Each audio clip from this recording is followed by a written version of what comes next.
We are here at Athlete Institute. The Orangeville A's just defeated the London Lightning 121-113. I have the point guard himself, Anthony Harris, with me. You ended the game with 29 points. What was working for you out there?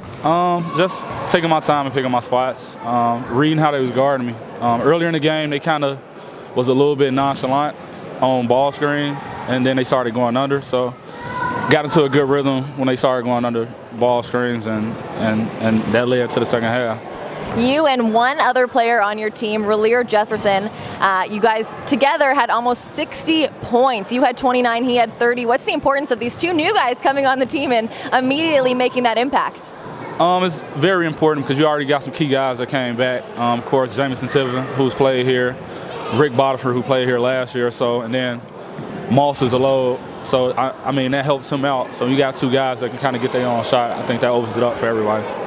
You played in the D-League for years, and then you were on the Brampton A's 2 years ago, again to the D-League, and now back to the Orangeville A's. Are you happy to be back? Yeah, definitely. Definitely a different feel. It's more convenient playing here. Like, I like the fact that we actually get the Orangeville fans out here to support us.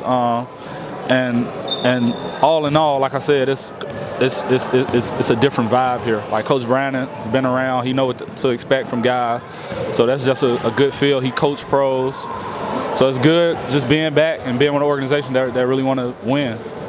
Now, you weren't coached by Coach Brandon when you were here with the Brampton A's, but you did know who he was because he coached Athlete Institute. Did you guys kind of have a bond when you came back? The funny thing is, like, it was kind of like a head nod relationship. Like, I see him and be like, hey, what's up? And kind of like keep it moving. But we was both cordial the time we was here. All right, let's talk about London for a second. They got you guys in foul trouble. All of your guys almost had 4, 5, 6 fouls. Justin Moss fouling out with about 3 minutes left. What were they doing out there that you guys just couldn't handle?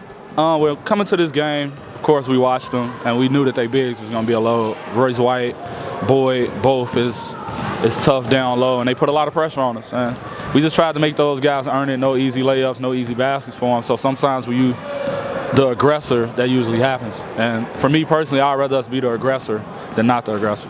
So we talked about the bigs that are some of the best players there on the London Lightning team. Someone like yourself in a one position, not the biggest guy out there. How did you get those 27 points over those long arms?